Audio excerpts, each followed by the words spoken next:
Hi, beautiful world. Welcome to this video. This is Tina from TinaInvest.com, and today I'm speaking about Uranus through the 12 signs of the zodiac. So, if you have your Uranus in Gemini, then this is your video. And actually, this is a good placement for Uranus, and you know why so? It's because Uranus is a higher octave of Mercury, and Mercury rules Gemini. So this is very interesting and very good. Now Uranus is uh, a key energy signature of these times. Why? It's because we are entering the age of Aquarius, and Uranus rules Aquarius.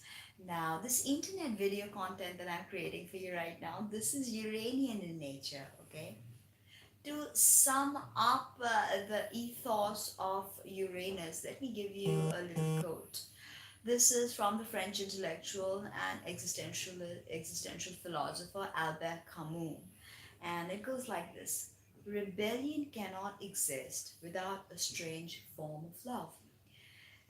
If you understand this, you understand the very, as I said, the ethos of Uranus, the very energy signature of Uranus, because Uranus is all about love and rebellion. Now think about it. If you love something or a situation or a person to a great degree, only then can you think of rebelling against them. Otherwise, it just doesn't matter, right? So see how interesting this is. Now, Uranus takes 84 years to complete one orbit around the Sun, and this means it stays for 7 years in each of the 12 signs of the zodiac, and making it a transpersonal energy which affects the collective in a huge scale, I think, and even the personal. If Uranus is your personal planet, okay, if say it's your ascendant lord or your moon lord, then yeah, then you really need to know about the energy signature of Uranus and what it means to have your Uranus in a particular sign, in a particular house. As I've already told you, this is a good placement, Uranus and Gemini. Let me tell you a bit about Uranus. You know, the most interesting thing is that it is a great disruptor, the misfit, the innovator, the eccentric. And if you look at the axis of Uranus, it's tilted.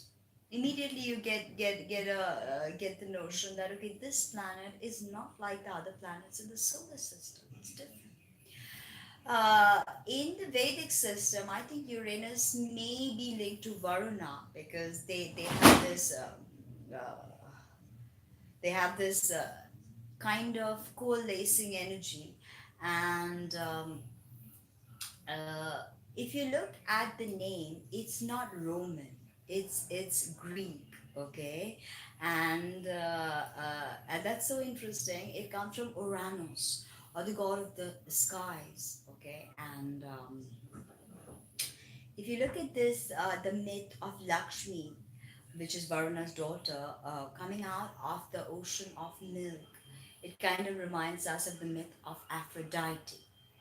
Now, going into another Greek myth of Uranus and Kronos. So, Uranus is the father, and he lays spent as Kronos cuts off his genitalia, mutilating him. What do you think this means? This means, of course, the son consuming the father the same way that son had consumed his father. Other than that, Helena Petrovna Blavatsky says that this means that the unmanifest becomes manifest. Uranus is the realm of the unknown, the unmanifest, and by Kronos symbolically cutting off the genitalia, it means that spirit is now ready to descend into matter. So that was interesting. Now, if you look at the Tower card in Tarot, I think that best describes the energy of Uranus.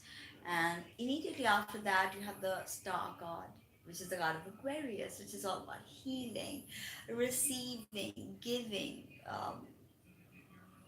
fluidity, energy exchange, as above, so below. Now, what does Uranus rule? Okay, a lot of things: psychic awareness, psychism, spiritual activities, any kind of epiphanies, uh, psychology, sociology, anthropology, wildfires, electricity, aeronautics, robotics, natural disasters. It rules astrology, mechanics, anything that's futuristic, deep space. So Hubble sending us all these images, and especially the image of the pale blue dot. This is the age of Aquarius. Do you see? This is the age of Aquarius. It's a very visionary energy. It's a very awe-inspiring energy. And Gemini, the third sign of the zodiac, is all about communication, right? Having Uranus in Gemini might mean that you communicate in a different manner.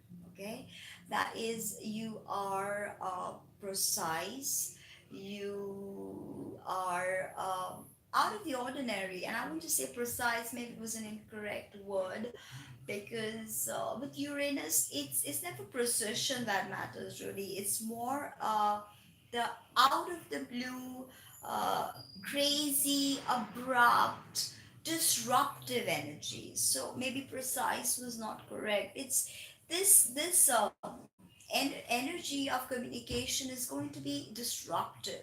So maybe you have this way of drawing your opponents out in debates, and the way you maybe destroy them, the way maybe you write is different.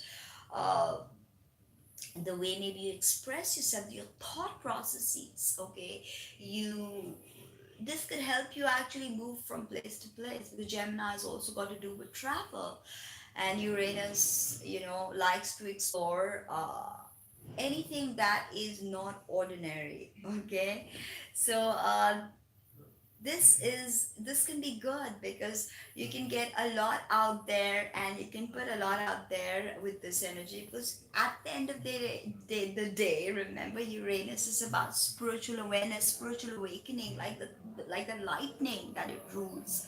Okay, like wake up. It's the other world, and Saturn is our world, and in between them we have Chiron, acting as a bridge between the two worlds. So you can discover things, you can be progressive in your thoughts, Gemini. You can be thinking of things way ahead of time, the way you write. Maybe you have a blog, maybe you're a journalist. You're going to be provocative with it. Okay, you're going to be provocative with it. You're going to be non-linear, because again, Uranus is non-linear. Chronos, mutilating Uranus, is telling you that, okay, this was non-linear. Now time is birthed, everything is taking on its linear progression. Okay, A point to B point, B point to C point. Now, it also rules astrology. So having Uranus in Gemini could definitely make you an astrologer, because you're ready to look at astrology with a different lens, maybe even come up with something new, maybe even really delve into this psychism that Uranus brings. This is a very potent psychic energy, this epiphany that occurs when Uranus hits you. It's not always peaceful. I mean, it's rarely peaceful with any kind of Uranian touch, but it's always for your betterment. It's always for your soul growth. Uranus is here to wake you up.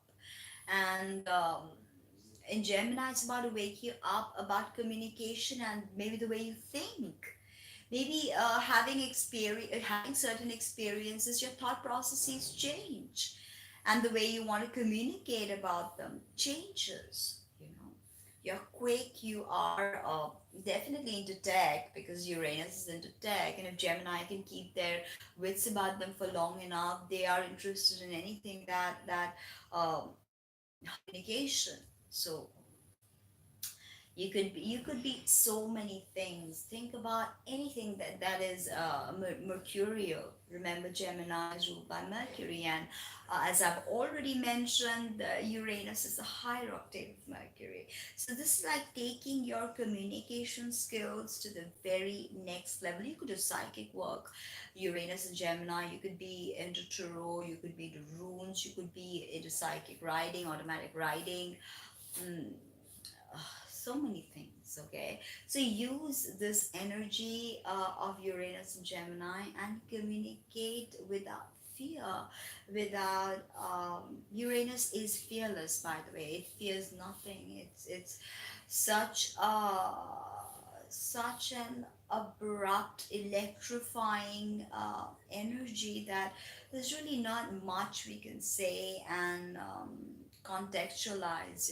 There's it's just as the age of Aquarius dawns on us, it's just about discovering what this energy truly brings, because we don't know yet. We don't know what the age of Aquarius is going to bring. And with the good and the bad and the ugly, let's try to look at things in a different way, because that's what Uranus wants us to do. Look at the same old with different eyes, and the answers shall come to you. Please subscribe, like, comment, share. You know the gig, and let me know what you think. It's been so nice making these videos. I love doing them. I hope you love listening to them as much as I like creating them for you. Take care.